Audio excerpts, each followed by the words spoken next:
संजय गायकवाड यांनी उबाठाचा बाप काढला। राजकीय वक्तव्य करताना संजय गायकवाड बरळले आहेत। तर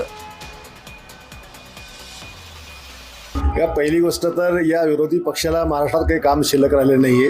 रिकामचा विरोधी पक्ष राहिलेला आहे।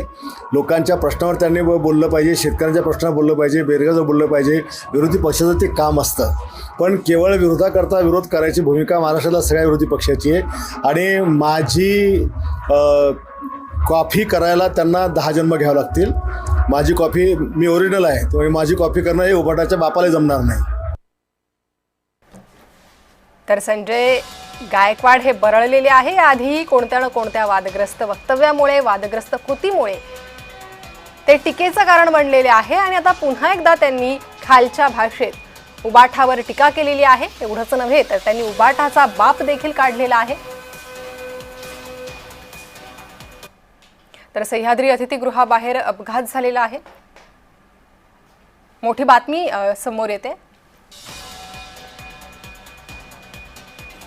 तर त्याआधी एक महत्त्वाची राजकीय बातमी आहे। संजय गायकवाड यांनी उबाठाचा बाप काढलाय। राजकीय वक्तव्य करताना संजय गायकवाड बरळलेले आहे। याआधी देखील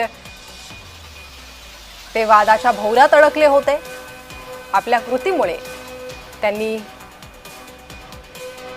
वाद ओढावून घेतला होता आणि आता पुन्हा एकदा राजकीय वक्तव्य करताना संजय गायकवाड हे बरळले आहे। त्यांनी उबाठाचा बाप काढलाय।